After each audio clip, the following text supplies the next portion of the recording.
Good afternoon, everyone. I welcome you all to the afternoon session. And today we have with us Dr. A. Sahoo. Sir is Director ICAR-National Research Center on Camel, Jorbeer, Bikaner, Rajasthan. Uh, and the topic chosen for deliberation is livestock production in India, issues, opportunities, and concerns. To better introduce Dr. A.R. Sahu, let me invite Ma'am Rinku Sharma. Uh, please introduce our esteemed Yes. resource person, ma'am. Okay. Then we can start. Thank you, Dr. Majid. Very good afternoon to all of you. This is the first lecture in the series of the 21 days training that we'll be having. And it's a proud privilege to have Dr. A. Sahu as the first speaker. He is a renowned animal nutritionist, and presently he is the director of National Research Center on Camel. And A brief introduction about Sir. He joined the Agricultural Research Service in 1993, and he was then selected as senior scientist at IVRA Regional Station Palampur. So he served this place for 5 years, and from the feedback that we have got from our seniors, we know that he was an asset to this regional station, and he was a very hardworking animal nutritionist, and he contributed to the progress of the regional station Palampur. So, sir, I welcome you.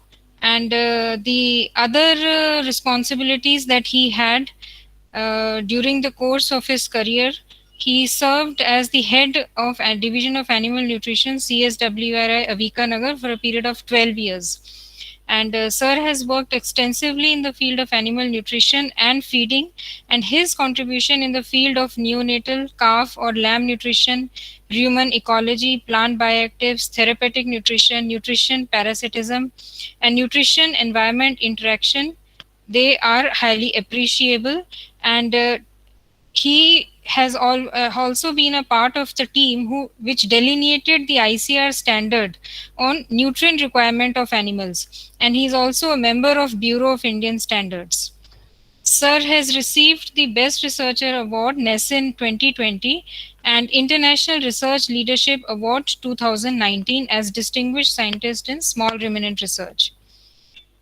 Uh, he also received the Endeavour Research Fellowship in 2009 from the Government of Australia, and he has many other awards to his credit. And the topic of the sir's presentation today is livestock production in India, issues, opportunities, and concern. And it is a very good topic, and I am hopeful that all the participants, they will discuss their queries with him, and they benefit from his experience, because he has a rich experience in the field of animal nutrition. So all of you should feel free to interact with him at the end of his talk. Uh, Thank you, sir. I welcome you, and please start your presentation, sir. Thank you, Madam Ringo.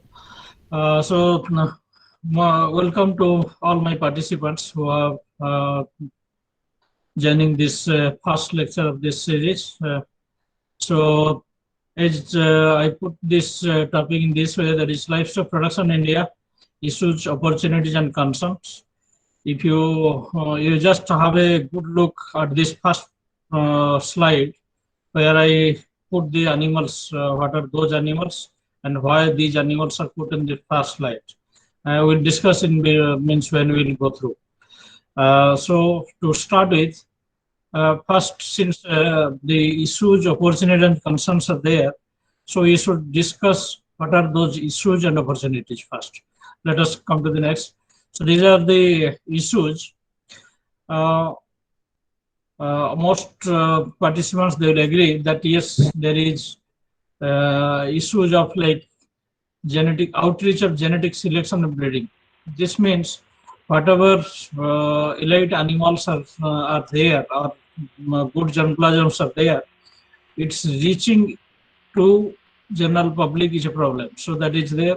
Then quality semen and artificial insemination. This is another problem where uh, the breeding units, if they are adults collecting semen and preserving semen, again the AI and its success, that is since in India it is nearly 30%, which you need to increase up to 40%. That is the main reason why so many failures, or you can say the repeat breeding problems are occurring. Then when animals will be there, we need land, we need resources for feeding. And but because of industrialization or urbanization, there is degrading and minimizing the grazing land. And at the same time, water resources getting depleted. And that actually another challenge. If we go for since we will not get water for our own drinking, then how will allow the animal to drink? So this will actually in future it will create a problem when we will think of modern dairy or stall feeding concept where more water is needed for cleaning and others. Then definitely the feed scarcity, it all both these two in the grazing, minimizing grazing lands and the water resources, creating actually feed scarcity. And another problem is whatever feed is available. Now many feed resources are actually diverted for industrial use. This is one concern. Means for say in brick making, the this feeds, particularly straws and straw bars, they are being used for use as fuel. And in many instances, you must be knowing that the farmers are preparing their cultivated field for the next, they are actually burning the fields. This is another which is usually creating feed scarcity situations. Then insufficient therapeutic and diagnostic services. This is there everywhere.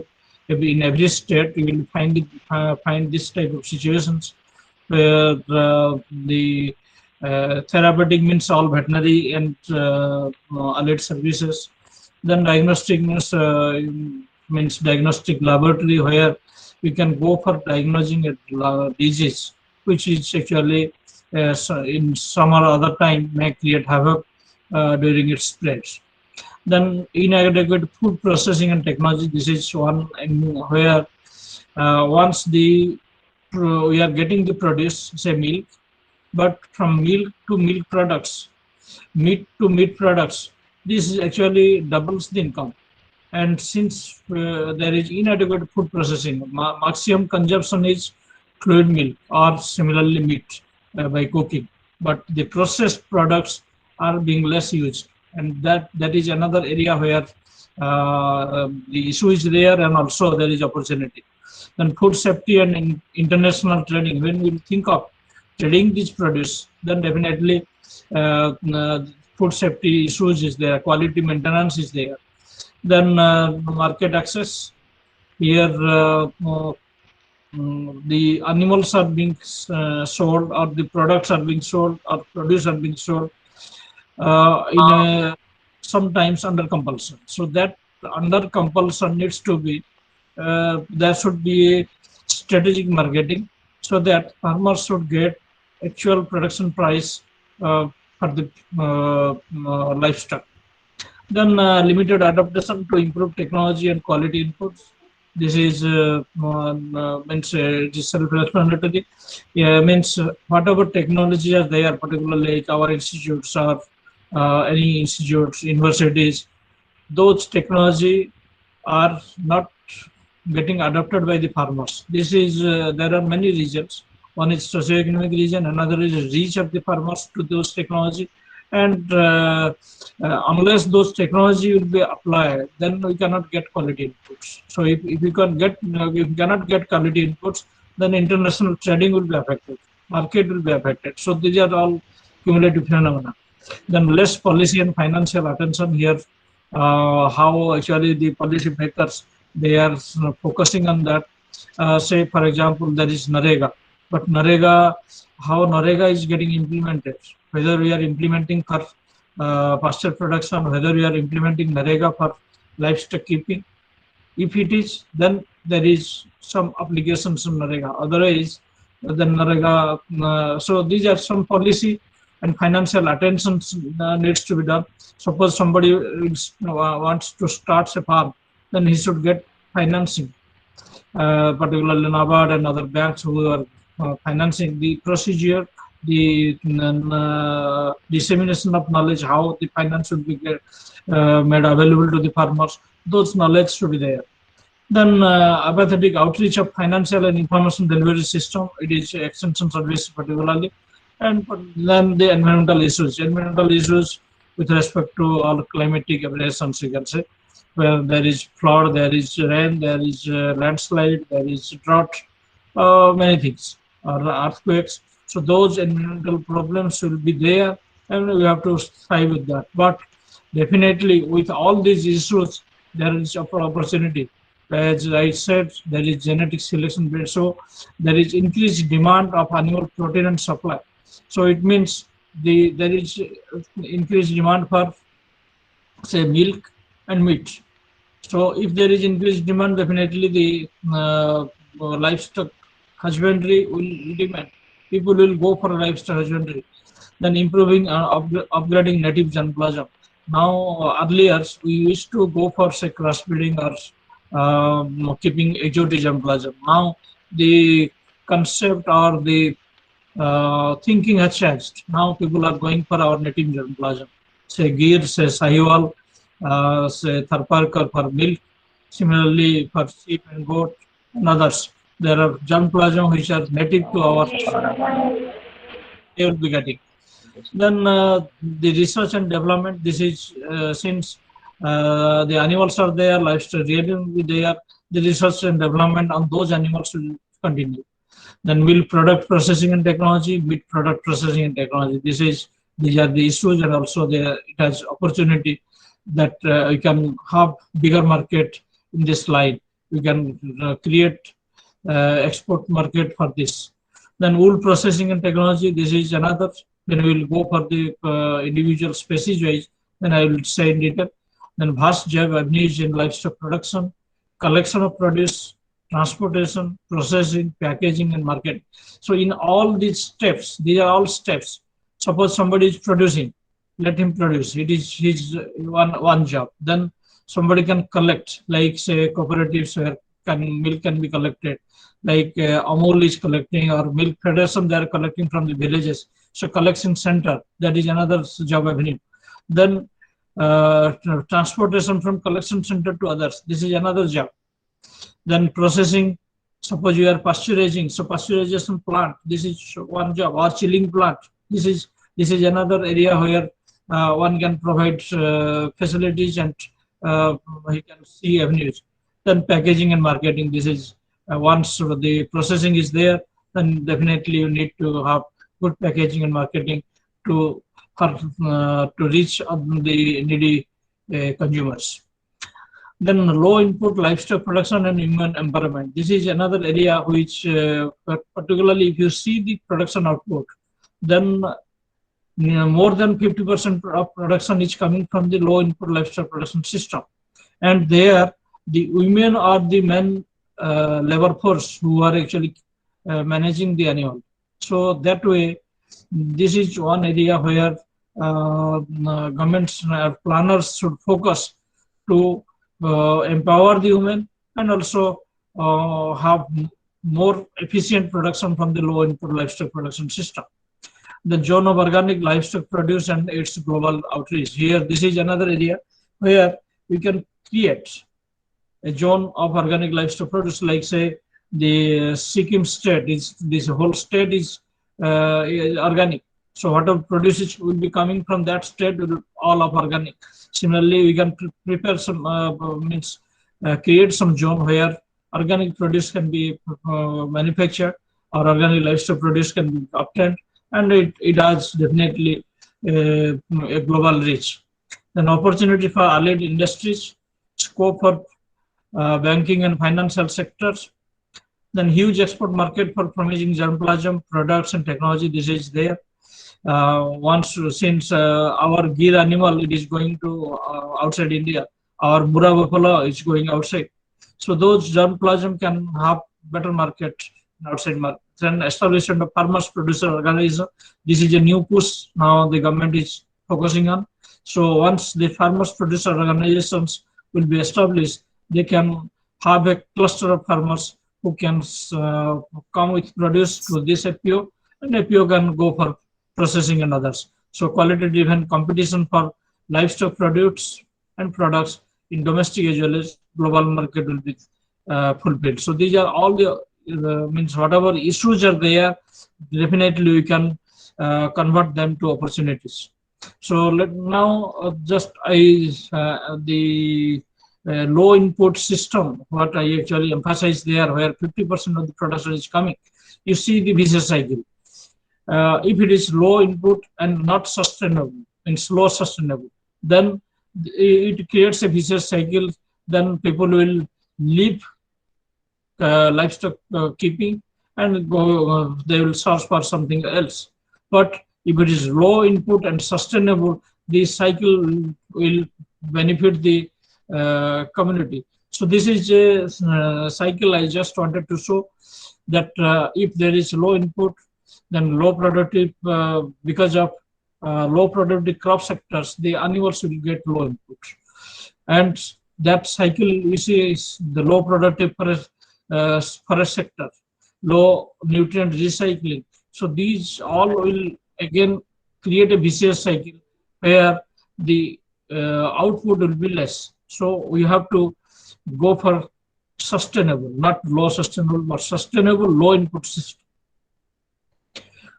Then coming with this system, as I initially remarked, that there is deforestation, there is burning of crop residues, and this is the situation of our common property resources, where nothing is available for the farmers, and the forest is also now getting shrunken, and the grazing resources what is available. If you forecast for 2050, you see the deficit, it is going down and down.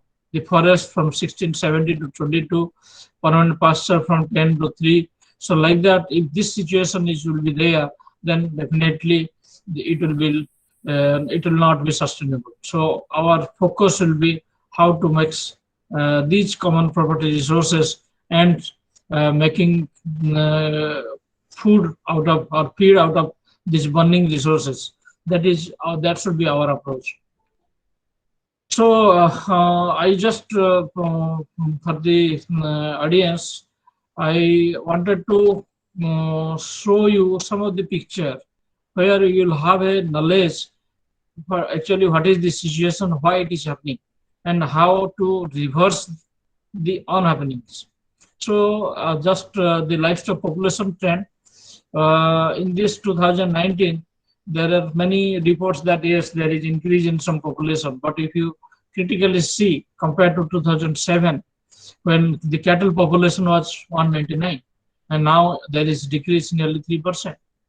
Buffalo population, it was 105, it is increasing. So what does it mean? If you just and presently what people are telling, the cattle population has decreased to 180 and buffalo population is increased to 150. So it means gradually there will be more, the cattle population will increase, buffalo population will decrease. Why it is happening? Then if you critically analyze, then you see the buffalo population is increasing by 4.3%, nearly 5%. This increased preference for rearing buffalo may possibly due to fault in milk collection, because the milk collection we are pricing the milk based on fat. So based on fat milk, people will definitely go for buffalo where the fat content of milk is there. Instead of that, we can have different collection center for cattle, for buffalo, for sheep, for goat, like that, so that the collection of the individual species milk will be there, and we can market based on individual species, not a mixed milk. So this is one where means why I wanted to show you the population. Similarly, sheep and goat, you see the population is relatively stable. It is not increased. There is 14% increase, people are telling, but it is not 14% increase. Similarly, goat, there is 10% increase, but it is not increasing. It is, you see, for 140, it is only 5%. So the population is not increasing, but at the same time, what is happening? The population trend has been shifted. It shifted towards south and other states. I will show you in other slides. And for other population, say peaks, there is decrease in population.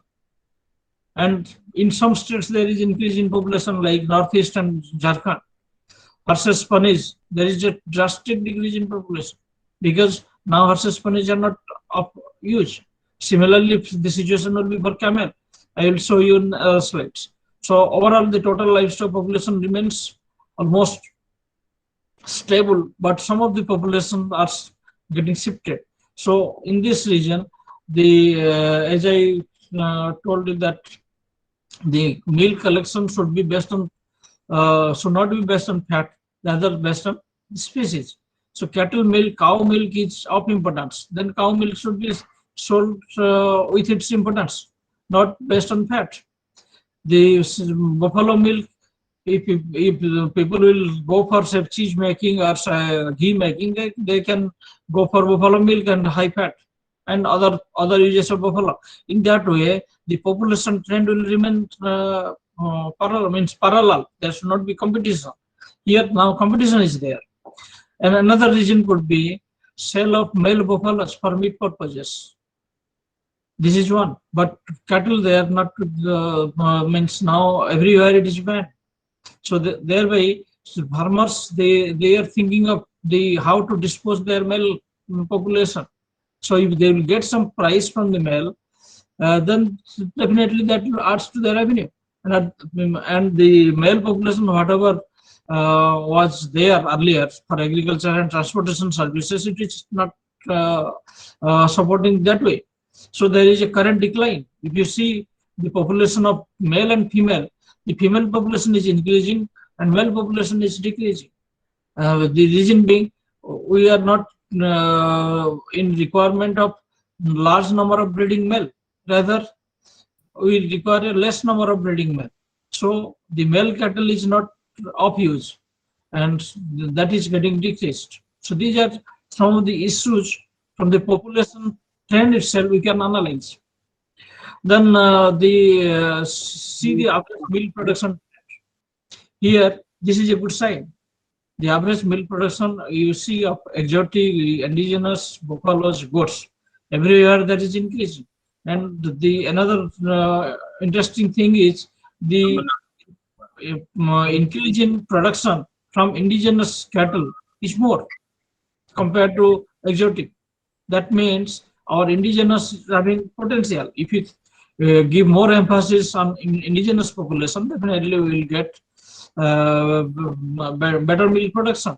And the population wise also, the indigenous population is 70%. So the milk production trend gave a positive shift in efficiency of production due to genetic upgradation, you can say, or improvement management. Then coming to the population trend of goat, you see here, the population trend in West Bengal, it is the highest. The population change is highest in West Bengal. And the reason why? The reason is at West Bengal, there is preference for goat meat. And in UP, it is down. In Rajasthan, it is down, where the preference is more for milk, not for meat. So people are going for milk producing, particularly cattle and buffalo. Here, this is one, and you see the increase in MP, in Maharashtra, Tamil Nadu, Jharkhand, Karnataka. There is increase in goat population. So the increase in the preference for goat meat in those states, and also not for milk purposes, defines. Although in Rajasthan and with UP, the goats are also reared for milk, but you see the decline in population. It means milk is not the primary, which goat is meeting. Goat is meeting the meat requirement of India. So in that way, you see the comparison. There was an increase of 48.5% Telangana, 30% in Andhra, 50%, 15% Karnataka, while 12% decline in Rajasthan. This is about sheep, and this is about, you see, about goat. So increase in goat population in states preferring goat meat, and decrease in states where milk is preferred over meat. So this is so this is a saying. In times of India, just I wanted to just give emphasis on that. Animals that we eat thrive, others not doing quite so well. Now coming to sheep population, you see Telangana, Andhra, Karnataka, they are showing increase in sheep population. But you see Rajasthan, there is minus. Odisha minus, UP minus. The reason is the increase in population in states showing preference for mutton, a decrease in states contributing to wool production. The reason being wool is not fetching any price to the farmers. So these are the issues. We need to address those issues. But at the same time, wool we are importing from outside, 90%, more than 90%. You see, India imports more than 90% carpet wool. And Rajasthan is having a state where it is rich in carpet wool. The promising sheep breeds are there. Then maximum decline in states that prefers vegetarian or milk diet, and also where sheep meat is not preferred. In Odisha, there is a decline. You see, the reason is Odisha, they are not keeping sheep for wool. They are keeping sheep for as a, you can say, inheritance. So they are going for goat rather than sheep. So in goat there is less decline, in sheep there is more decline because the consumers are more and rearers are less. This is another reason. And you see the sheep population, it is this much. There are this and how actually the wool producing states, as I told, Rajasthan is the highest wool producing states, but it is population wise fourth, and there is declining. The population is declining also. So in that way, the Rajasthan has three is the most carpet producing states, carpet wool producing states, but the population is declining. It means India will depend more on importing carpet wool, more and more, because in other states the carpet wool are not of good quality. So this is where Rajasthan government should think of to increase the sheep population. How to increase? Focusing on these three sheep breeds. Then this is wool production. You see, it is also declining. It reached 48 in 2014-15, but now it is declining to 40. So there is no scope of increasing wool production, but definitely increasing target wool production. Target wool is carpet wool, target wool is fine wool. So in that line, government should think of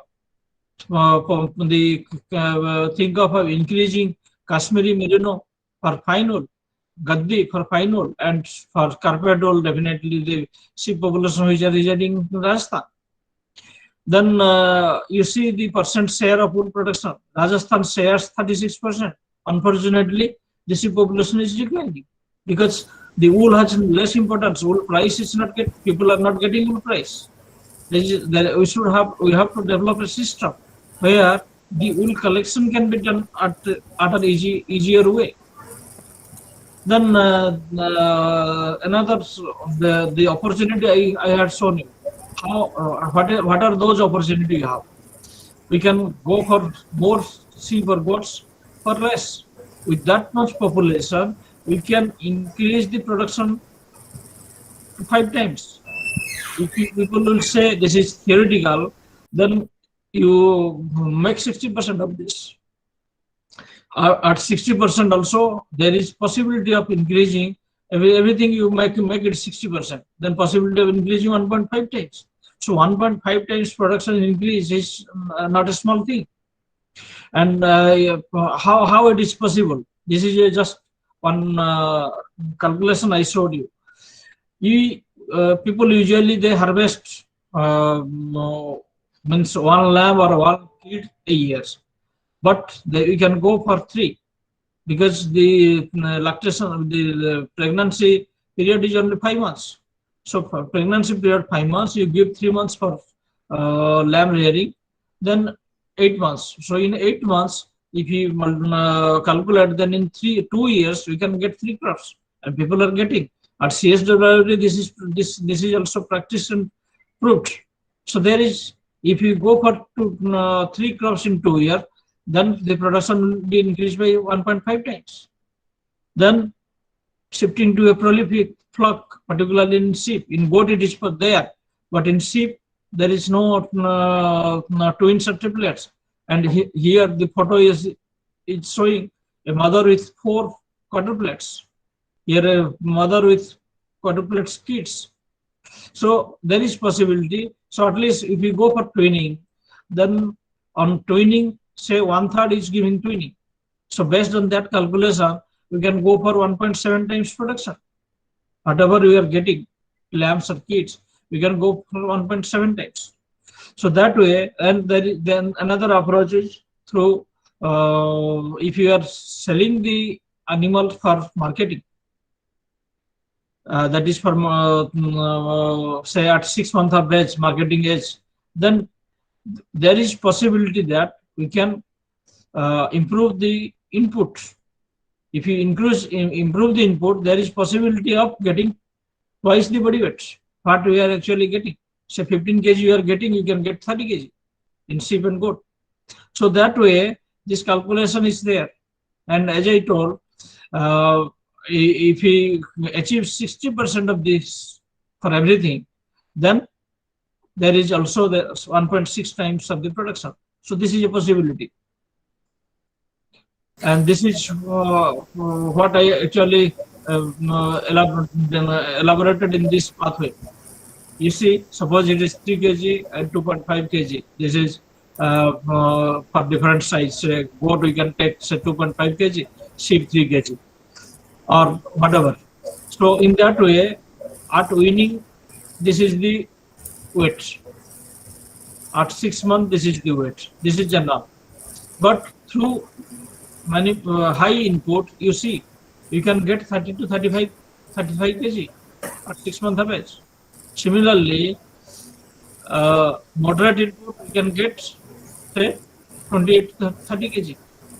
And those subsequently you can breed earlier, those animals, those who will be attending. But our target is marketing them at 6 months of age. And that way you can think of. Similarly, if you are keeping them for breeding purpose, need not to fat them earlier. We should follow a feeding schedule where we will get mature body weight at 1 year of age. Then we can go for breeding. So like that, our strategy should be whether we are keeping them for breeding, whether we are keeping them for marketing with high input, moderate input, or whether we are keeping them for marketing at 1 year, like particularly in some religious purposes, the 1 year and 1 year is preferred, particularly Eid. 1 year is preferred. So that way we can keep rear the animal for 1 year. So our purpose should be defined, and accordingly we can go for marketing.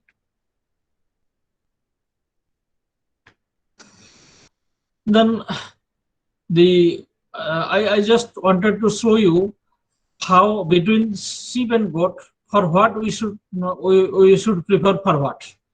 If you compare, you see in goat the 9-month body weight is 19 kg, and in sheep the 9-month body weight, the 6-month body weight is 21 kg.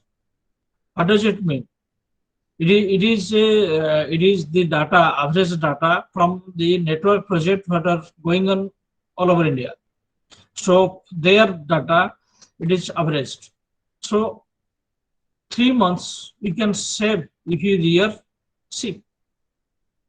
So 3 months saving in rearing is a huge thing. So sheep will definitely be preferred for meat production. At the same time, it is giving wool, and goat can be preferred for meat and milk production. So that way, this is an analysis I just give you, because lamb birth weight is better than kid birth weight. Lamb weaning weight is better than kid weaning weight. Lamb reaches its finishing weight at 6 months, while goat in 9 months or 1 year. So less efficient and more rearing cost.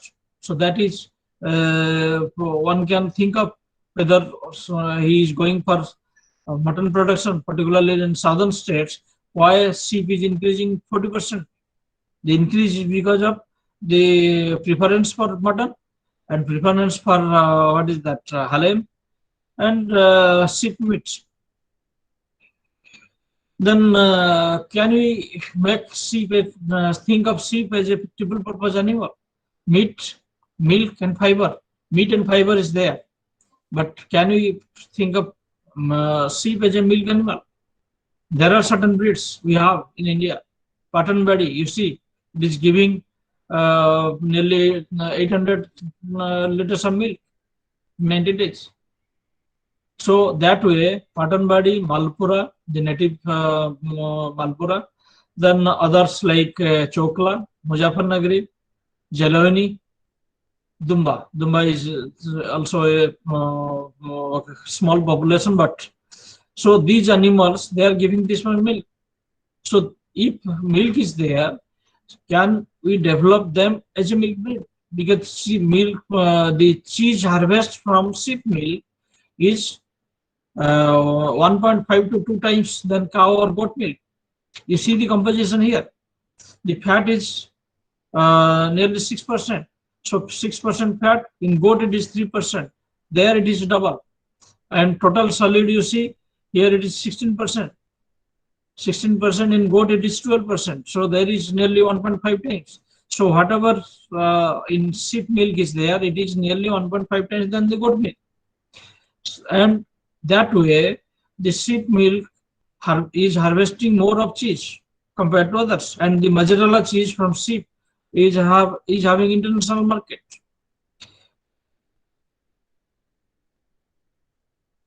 Here, this is just about sheep and goat. Now coming to population profile of camel. Here, you see what is happening to camel. There is 37% decline in this last livestock census.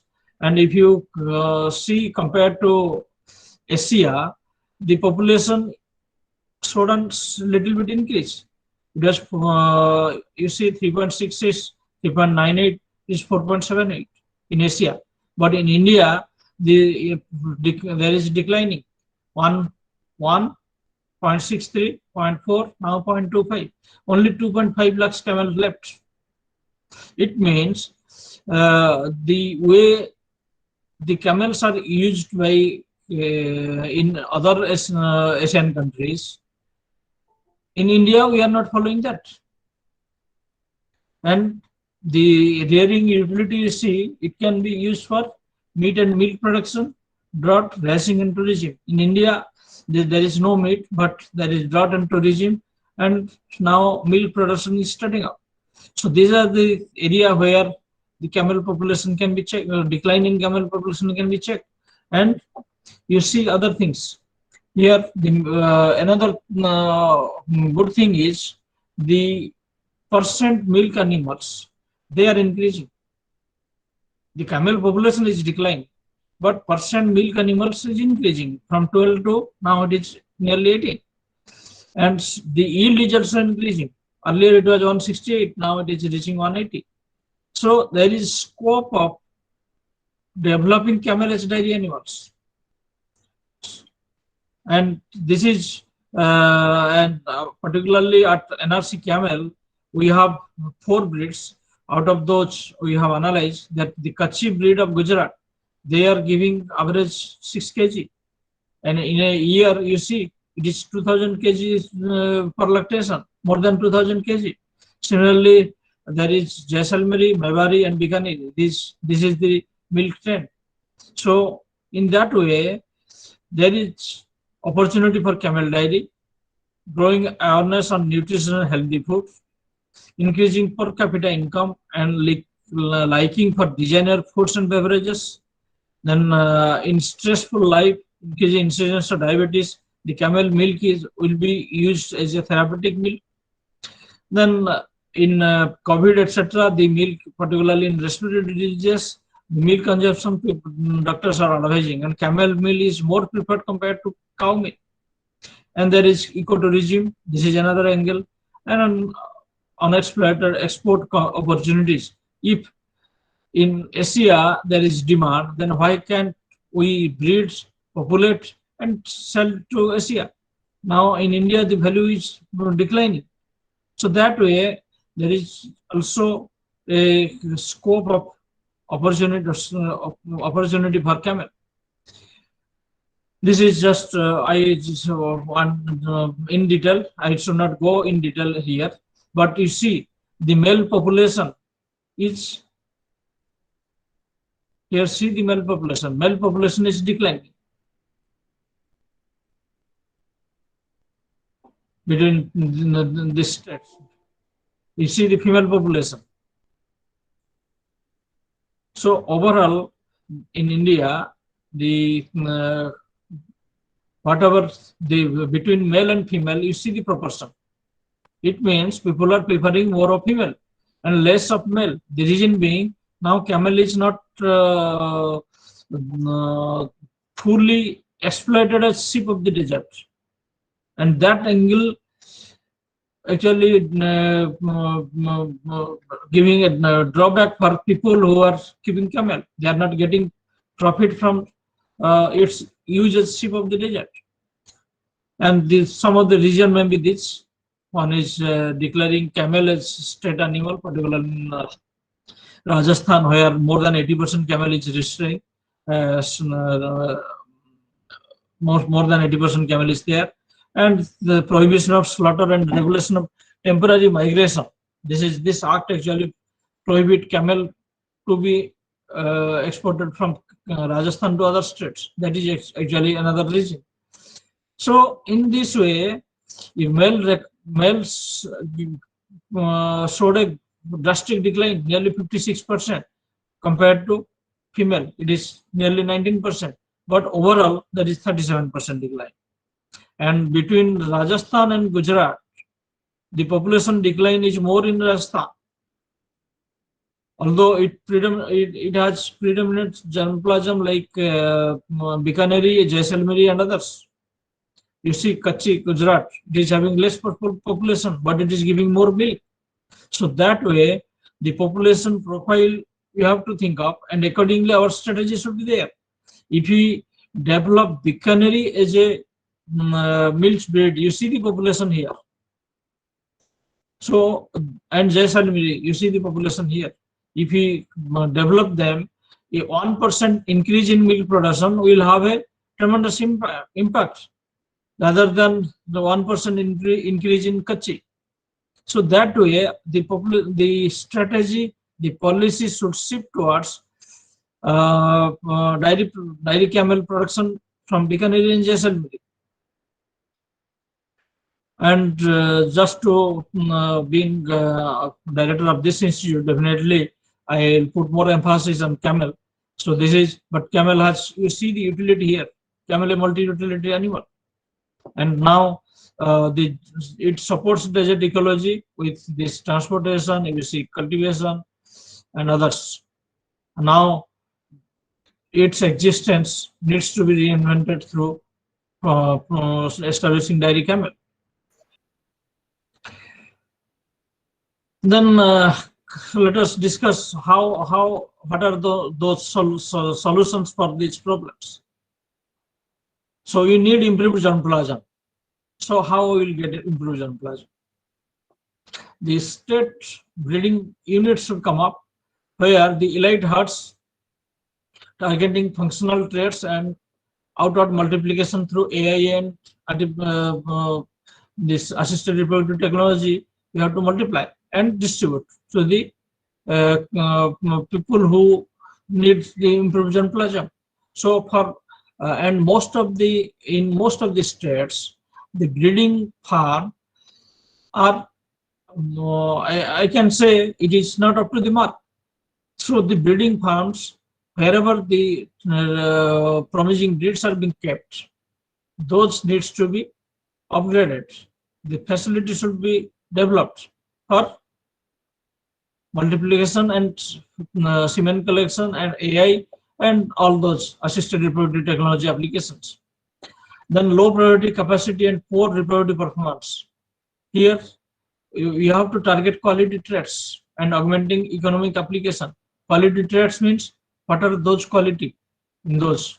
Suppose like say cow milk and buffalo milk, the quality is different. So its economic application should be accordingly. Then improving quality of native breeds and introduction of improved breeds. We should not forget our native breeds. Native breeds has immense potential. Only thing is we have to find out. We should go for more extensive selections in native breeds, where the target output needs to be invented, needs to be explored. Particularly says in sheep, there the heavyweight sheep breeds can be reared for mutton purposes, and the other breeds, particularly the carpet type, they should be reared for wool purposes. So the quality traits, that is important. Then we need to train the farmers definitely in animal breeding and reproduction. Then only they will target how to go for all those approaches. Then feed scarcity, already I will detail in some of the later slides. Here maximizing forage biomass harvest from unattended land which are not being attended, and support for cultivated forages. There should be support. What support? Maybe irrigation support or support for say silage making. I will show you a plan how we can go for feed banking. Then training on improved feed process conservation, optimize feeding practices, particularly in pig and poultry. This can be done. The precision feeding. Then strategic nutritional intervention for targeted output. Then animal health services. There are many drawbacks in this. We have to regularize timely vaccination and diagnostic services. Then it needs to be strengthened for community animal health workers and farmers in diagnosis of common animal diseases, ailments, their prevention and treatment. Then preventing outbreak through enactment of disease forecasting and early warning system. Now Nivedi is doing. So those early warning system will definitely prevent spread of disease to nearby states or nearby areas. Then absence of stock routes and conflict between herders and farmers. Here we should develop a livestock corridors where how the animals should be transported, the route, the transportation truck, all ethics we have to follow. Then only the conflict between herders and farmers, we have to get rid of that. Development of local convention on natural resource management. Then conflict with transportation system, conflict with forest management system, conflict with the animal welfare people, and the transhumance through community consultations. Here we are not allowing forest land for grazing and browsing. Now how the animal will be surviving, that is there we have to think of. The not well developed marketing channels. This is now FPO is coming. Government is financing through micro, small and medium farm enterprises. So that way, the food producer organization, they can help. Then insufficient extension services. This is definitely lacking. So it needs to be the information and communication system needs to be developed for rapid dissemination, and impact assessment for evaluation and modification, if any. We have to continuously assess the impact. Now, coming to the field resources, why I am putting this more emphasis?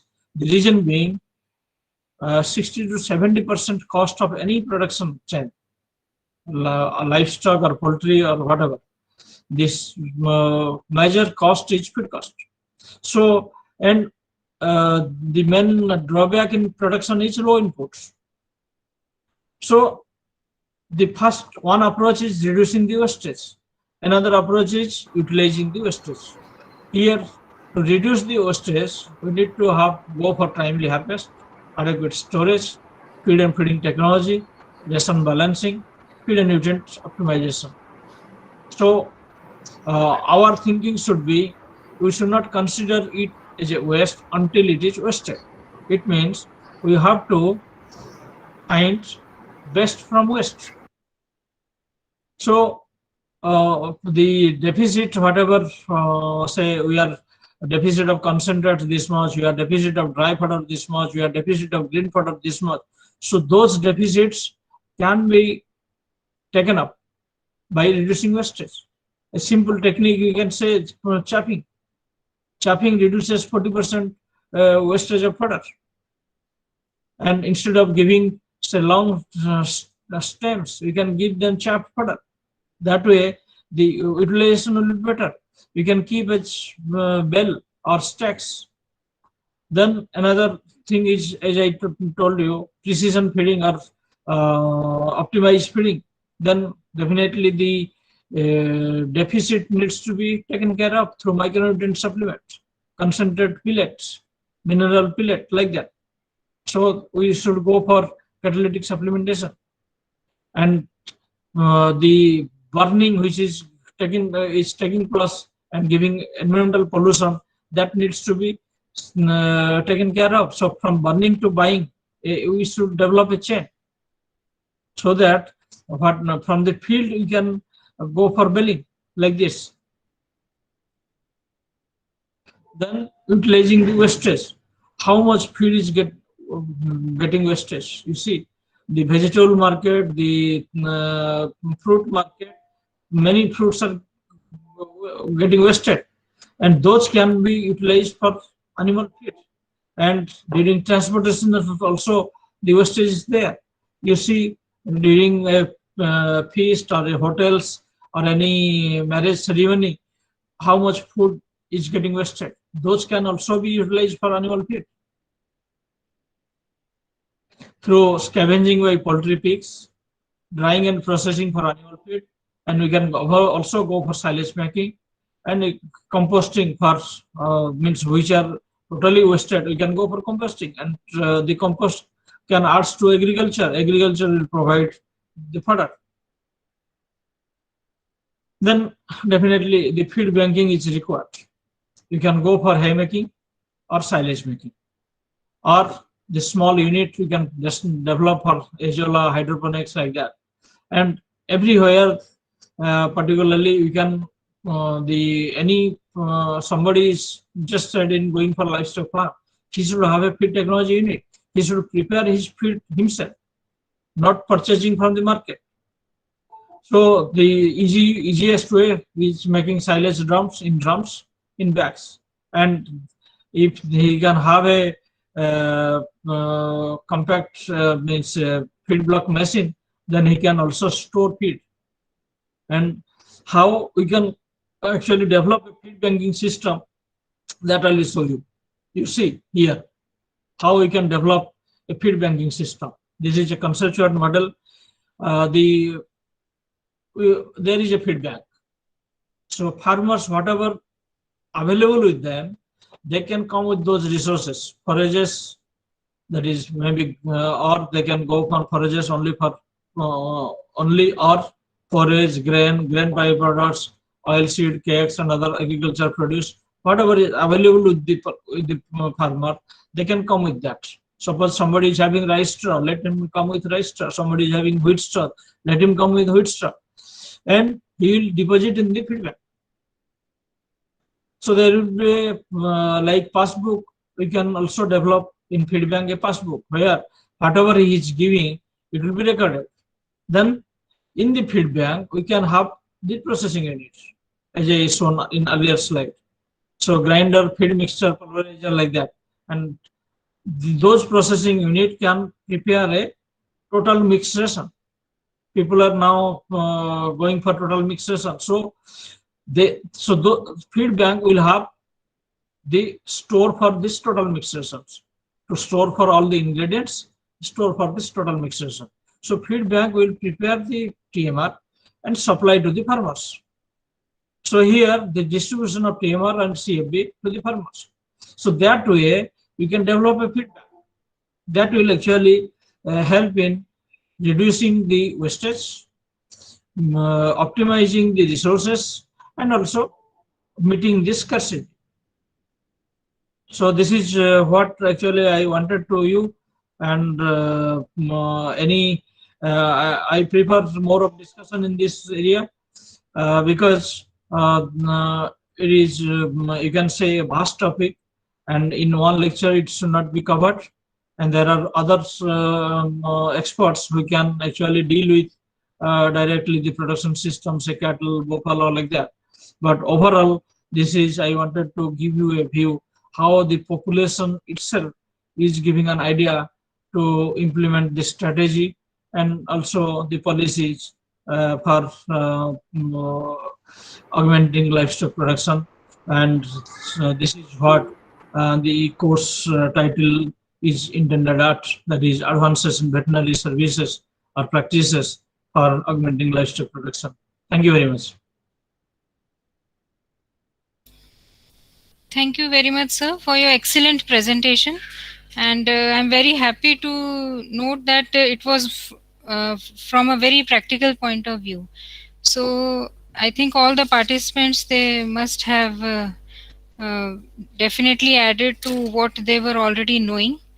And sir, there is one question here by Dr. Jagdishan Krishnan. He's asking, sir, what may be the way to make draft cattle breeds economically viable without doing crossbreeding? Drought cattle? Yes, sir. So it is in there in the chat box, sir. Question, yes, sir. What may be the way to make drought cattle breeds economically viable without doing crossbreeding? Actually, in these questions, there are two questions. One is how to make drought cattle economically viable. It is not possible because now the drought purposes is diminishing. We are not using cattle for plowing, we are not using cattle for transportation. You are using, but the use is very less. And keeping a male cattle for plowing and transportation is more costly. So the present scenario, what is coming up, and it will actually create a problem in future. For that reason, the Times of India quote I showed you: the more you consume, the demand will be more, population will be more. But since the cattle slaughter is banned, so the male cattle are not getting used. So they are on the streets. Now in Gosala, we are going for female cattle. We are keeping, or we can not conserving, rather we are sheltering the female cattle, not the male cattle, because male cattle will be of no use. This is to his question. It is really a typical situation the country has reached, or will be reaching, or will be facing more problems in maintaining the male cattle. That problem will be there unless and there is no other go, unless these animals will be diverted for some other purpose, or like in India, a big project is going on, particularly sexing, where the more of female will be born, less male will be born. That way the solution can be find out. Then the other question, that is crossbreeding. Crossbreeding will continue. It is not that it will not continue, because since we have many breeds in India, and farmers will definitely go for its improvements. And how he will improve, it is his wish. It is at his or her wish. Suppose somebody is saying, yes, farmer A is having a good animal and it is giving good milk. The calf which will be born out of that He will take that calf for breeding. He will not see there what is the breed, what is that and this. It may be exotic, it may be some other breeds. Gir can be bred with Orissa cattle. Similarly, some Jersey can be bred with some southern cattle. So that cross breeding will be there. Only thing is, in my emphasis is, you have to develop a breeding farm at every state or at every region where we need to keep the breeds. Conservation is important. Unless we conserve it, then we cannot exploit its potential. Crossbreeding will be at the means crossbreeding will continue. Means in other way, somebody will say crossbreeding is it should be banned, but we cannot ban. This is farmers' interest. We cannot say the farmers that you should not cross with this. How can we check? We cannot check. So that is there. The other angle is we should have a elite farm, elite breeding farm where the improved breeds can be kept, and all the breeds, whatever of cattle, whatever of buffalo, whatever of sheep, whatever of goat, that we should have a separate farm. Okay, sir. So the next question is, what are the reasons for decrease in milk productivity per animal, but overall milk production is highest in country? No, I showed you there is no decrease in milk productivity. I showed you that compared to exotic and crossbred cattle, the indigenous cattle they showed better increase. Means there is increase nearly 20% compared to 17% in exotic. And in buffalo there is 14% increase per animal. So there is increase in production. There is no decrease in production, but we should not compare with the exotic means outside India. Or outside India, suppose Mura is giving 60 liters and we are not getting, means there is scope for reaching to the target. So there is the efficiency of production is increasing, and that is increasing because of definitely genetic improvement, and also the input people are now giving. Earlier, people are not giving any input to the animals. Say suppose somebody is some cow is giving milk, then people are definitely feeding concentrates from by purchase or through his homemade food. So that is there, the increase is there, there is no decrease. Okay, sir.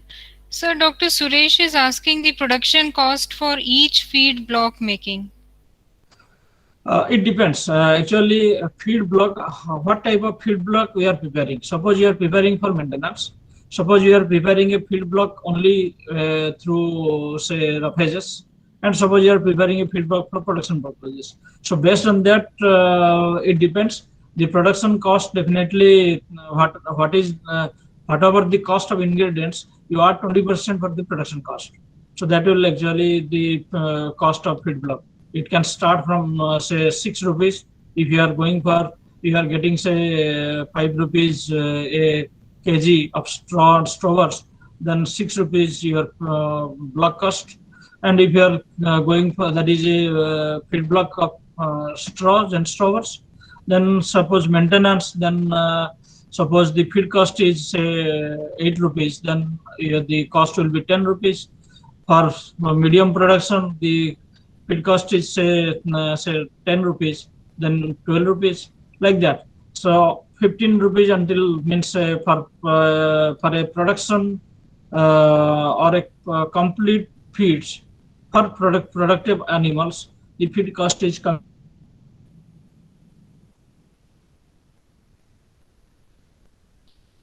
Right, sir.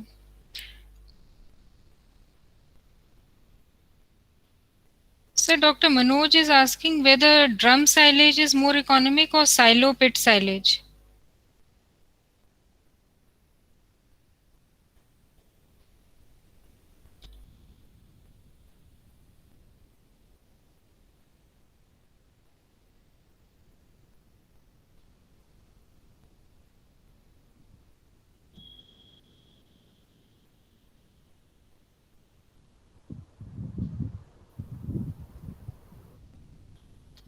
So you are not audible.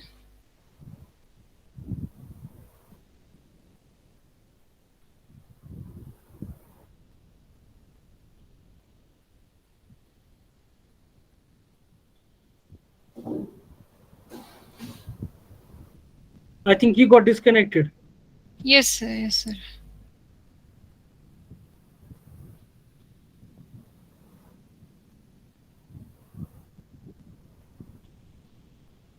Would you call him and ask him to join again? Okay.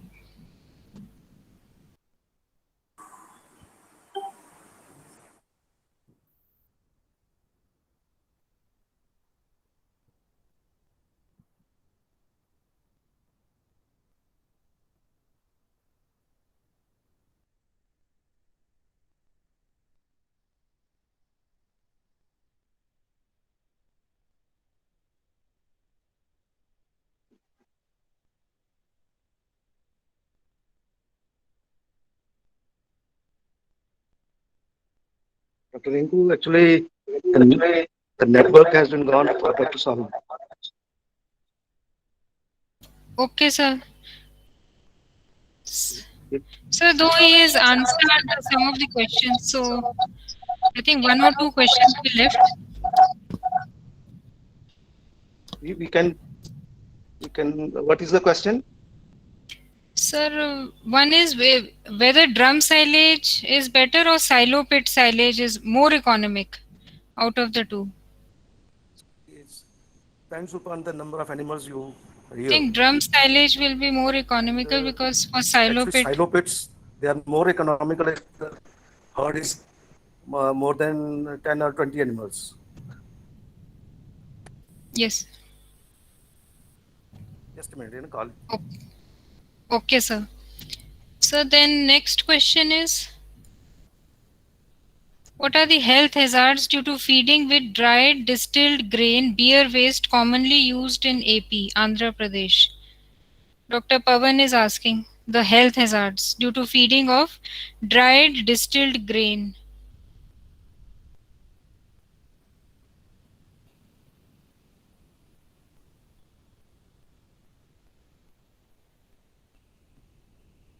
So you're not audible.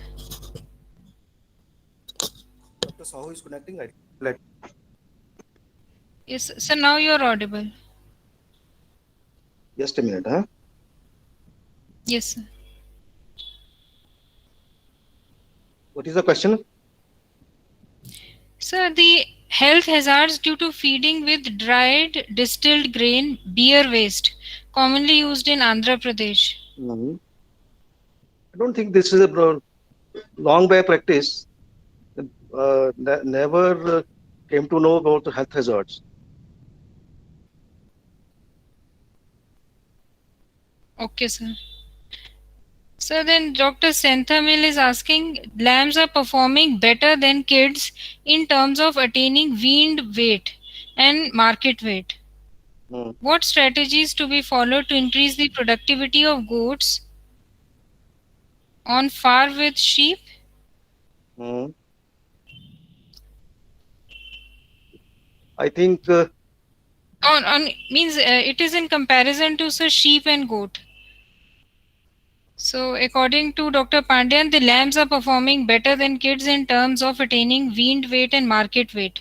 So what strategies should be followed to increase the productivity of goat than sheep? tomorrow we'll discuss it, right? Okay. Okay, sir. Mm. Okay. On Any par other with question? sheep. Okay. Yeah, tomorrow we'll discuss it, right? Okay, sir. Anything more? So, sir, will Dr. Sahu, since he won't be able to join, so we will wind up this session now. Yeah, yeah. And, Ma'am, please sir, provide a vote of thanks in absentia. Ah, yes. So, I would like to present the vote of thanks, and we are really grateful to Dr. Sahu for giving a very comprehensive and excellent lecture because, as I told, the lecture was very practical and it wasn't the theoretical parts were not there. He highlighted the major problems that are there in the sheep husbandry, goat husbandry, and camel husbandry, and as well as these suggestions, they were the solutions they were also presented by him, and in addition to that, he highlighted some researchable issues which can be taken up in future. So, in my opinion, the lecture was very informative, and I hope all the participants they have benefited. And if there are any more questions, we can you can send in the email, and we can further convey the questions to Dr. Sahu, and he would be answering those questions. So this session will end now, and tomorrow we have a lecture from Dr. Anil Kumar at 11 a.m. That is related to mainstreaming and empowering women in livestock sector for livelihood improvement in India. So thank you one and all. Uh, Good afternoon to all of you. Thank you. Thank you very much. Thank you. Thank you everyone for joining. Let's join back tomorrow at 11. We'll be sharing a new link every time in the WhatsApp group and on our emails. Thank you everyone. Please subscribe to our YouTube channel. We'll be uploading the session videos to the YouTube on our channel, the link which was shared on, again I'm going to share it. Please subscribe to the channel. Thank you everyone. Let's join back Thank tomorrow. you, Anju. Thank you.